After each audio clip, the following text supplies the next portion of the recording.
Hi అండి, అందరికీ నమస్తే. Welcome to our channel Anji vision.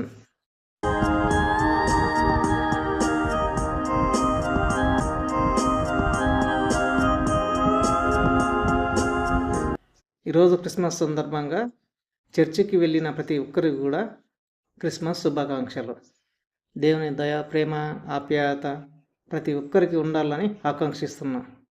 ఇక అసలు విషయానికి వస్తే, గత 10 రోజుల నుండి బాధపడుతూ కాలుకు దెబ్బ తగిలి వెన్నెముకకు దెబ్బ తగిలినటువంటి ఆ నల్ల పప్పీని ఉదయం సాయంత్రం పూట కంటికి రెప్పలా చూస్తూ కాపాడినటువంటి ఆ కుక్కపిల్ల నేడు లేదు. చాలా బాధాకరమైనటువంటి విషయం.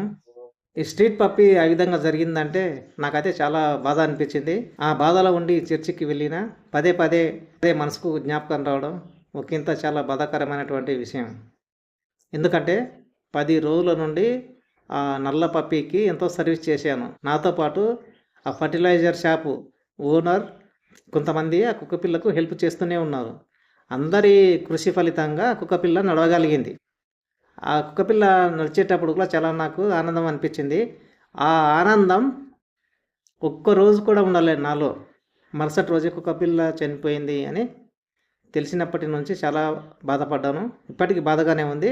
అదే రోజు రాత్రికి ఫుడ్ తీసుకొని కుక్కపిల్లకి పెట్టాలని వెళ్ళాను. కుక్కపిల్ల అచేతనంగా ఉంది, కదిలిస్తే కదలడం లేదు. నాకైతే చాలా బాధ అనిపించింది. ఇంకా వీడియో తీయలేదు, ఫోటోలు కూడా తీయలేదు. మా సార్ డ్యూటీ నుండి కూడా చాలా లేటుగా రావడం జరిగింది. వచ్చిన వెంబడి కుక్కపిల్ల దగ్గరికి వెళ్ళాను ఫుడ్ తీసుకొని. కుక్కపిల్ల అచేతనంగా ఉంది. చేతితో కదిలించాను, కదలడం లేదు. అరే చనిపోయిందా అని అనుకున్నాను. ఆ ఫర్టిలైజర్ షాప్ ఓనర్ కూడా అడిగితే చనిపోయిందన్నా అని చెప్పాడు. ఉదయం పూట వచ్చి దాన్ని పొడుద్దామని అనుకున్నాను. మళ్ళీ ఉదయం వెళ్ళాను. ఉదయం వెళ్ళేసరికి ఆ ఫర్టిలైజర్ షాపు ఓనరు రాత్రే కుక్కపిల్లను కట్ట మీద పడేసేసాను అని చెప్పాడు. ఎందుకంటే వాసన పడుతుందేమనే ఉద్దేశంతో విసిర్చాను అని చెప్పడం జరిగింది. అయితే నేనేమన్నానంటే పూడ్చింటే బాగుండు అని అన్నాను. ఇప్పుడే కానీ మనిషి కానీ జీవి కానీ చనిపోతే పూడ్చడం ధర్మం. పూడ్చితే ఆ శరీరము అనేది ఆ భూమి లోపల కుళ్ళిపోతుంది. ఇంకా వాసన అనేది ఉండదు, ఎలాంటి వ్యాధులు కూడా రావు. పడివేయడం వలన స్మెల్ వచ్చి వ్యాధులు వచ్చే అవకాశం ఎక్కువగా ఉంది అనేది నా అభిప్రాయం. అంతే ఇంకా ఇది. అయితే షాపు ఓనర్కు అడిగాను, అన్న ఏదో బైకు గుద్దింది అంట అని చెప్పడం జరిగింది. ఇంకొకరేమో పెద్ద కుక్క వచ్చి కలవడం జరిగింది, దాంతో అది చనిపోవడం జరిగింది అనేది కూడా చెప్పడం జరిగింది. ఇంకా ఏది క్లారిటీ అయితే నాకైతే తెలియడం లేదు. మొత్తానికైతే కుక్కపిల్ల చనిపోయింది. ఈ కుక్కపిల్లను 10 రోజులు కష్టపడి ఆ విధంగా చేశాను. ఈ క్రిస్మస్ సందర్భంగా నాకు చాలా హ్యాపీ ఉంది అని అనుకున్నాను. కానీ ఆ సంతోషము అనేది ఈ క్రిస్మస్ సందర్భంగా నాలో లేదు. ఎందుకంటే మనసుకు గాయమైంది. కుక్కపిల్ల చనిపోయింది కాబట్టి మనసులో పదే పదే అదే జ్ఞాపకం అనేది ఉంది. ఎంతో కష్టపడి సర్వీస్ చేశాను. నాతో పాటు కూడా కొందరు చేశారు కదా, ఈ ఫలితం దక్కింది అని నేను అనుకున్నాను. కానీ చివరికి చూస్తే ఒక్క రోజు కూడా ఫలితం ఉండలేదు. అది లేచి నడవడం, నేను ఎక్కడికి వెళ్తే నా వెంబడి రావడం, నా శబ్దం విని కొద్దిగా పరిగెత్తుకుంటూ, నా జీవితంలో కుక్కపిల్లలకు చాలా సర్వీస్ చేశాను. చాలా మటుకు బతికాయి. కానీ ఈ కుక్కపిల్ల మాత్రమే బతకలేకపోయింది. దేవుడా ఇంత పని అయ్యింది అని నేను అనుకున్నాను మనసులో. బతికింది చాలా దేవుడా అనుకున్నాను, కానీ ఆ సంతోషం అనేది ఒక రోజు కూడా ఉండలేకపోయింది. చాలా బాధాకరమైనటువంటి విషయము. మనుషులకే కాదు, జీవులకు కూడా ఇటువంటి చేదు అనుభవాలు ఉన్నాయి.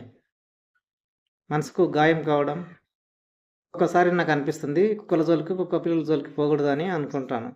కానీ అక్కడ ఉన్నటువంటి పరిస్థితులు, దారుణమైన స్థితిగతులను చూస్తే జాలేసి ఏదో ఒకటి చేస్తుంటాను.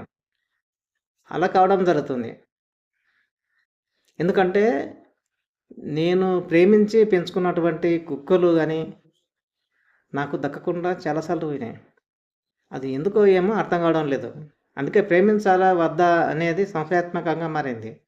ఎక్కువ ప్రేమిస్తేనేమో అవి దూరం అవుతున్నాయి, ప్రేమించకుండా ఉంటే అవి దగ్గర రావు. ఇదేందో అర్థం కావడం లేదు.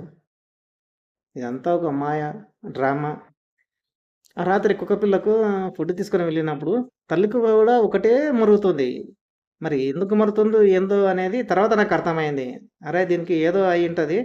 అందుకే తల్లి కుక్క మరుగుతుంది అనేది నాకు అర్థమైంది. ఆ నల్లపప్పి బస్ స్టాండ్ దగ్గర ఉండేది.